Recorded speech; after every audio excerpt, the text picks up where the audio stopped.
Peggy 18.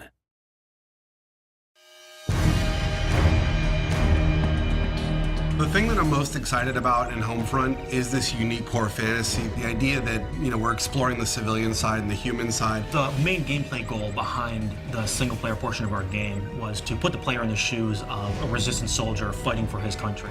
Everything that we did comes out of that. How your weapons work, how you relate to the world, the kind of missions that you go on, it all comes from that. In a lot of shooters, you have the best equipment and great number of allies and an army behind you. In this case, you're civilians turned freedom fighters, and you have to fight against this greater force that has better equipment than you do. And it's really a sort of get in, get out situation. It's an interesting place for us to be on this one because everybody's expectations is military shooter, military shooter. We want guys who are professional, but guys who are really professional in war, like robots. And for us, they're not professional military people. They're resistance fighters. They're all civilians.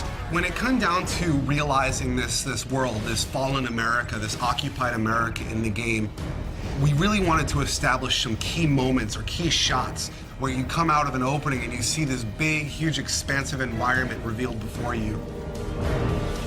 You see this enormous vista of this plane that crashed when the EMP went off. It's kind of like this moment where you're like, this is really something different. It's really spectacular. We really want people to feel like this looks like a place that I grew up in, and then twist it, and now it looks abandoned, now it looks collapsed. The second thing, which I think has been a huge win for us overall, is going after real-world brands. We really want to get these brands in here because they're part of the fabric of American life. So one of the places that the Koreans use as a supply depot is a classic big box store. And they sort of move in and they use the big space to store all their military stuff. And it's one of our big set pieces where the military goes on a raid mission to steal a bunch of fuel.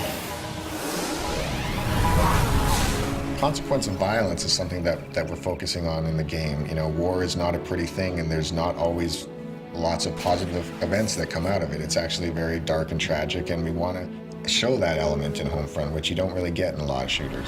Jake, just put them out of their misery. Who's shooting?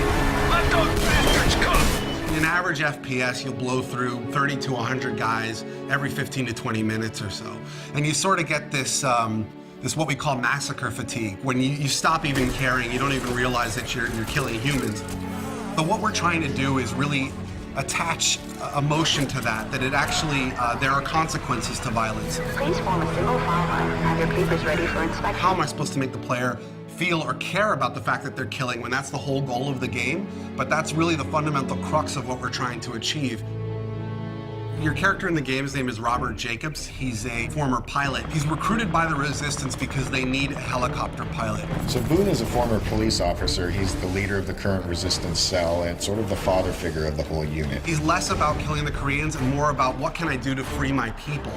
Connor is really the key combat figure of the group. He's a little on the wild side. He's not conventional, but he's really a valuable man to have in a fight. And Rihanna is born and raised in upstate New York. She was kind of the hunter in the wilderness, and she just felt the call to join the Resistance and do whatever she could about it. The final character is Hopper. What makes him really interesting is he's a Korean American, and he has scars on his face from race riots that happened in the early parts of the war. The supporting cast is kind of interesting because you run across all these civilians who have totally different approaches. Some will work with you, some will support you, others might betray you or sell you out, and we create all these kind of neat moments around all these supporting characters.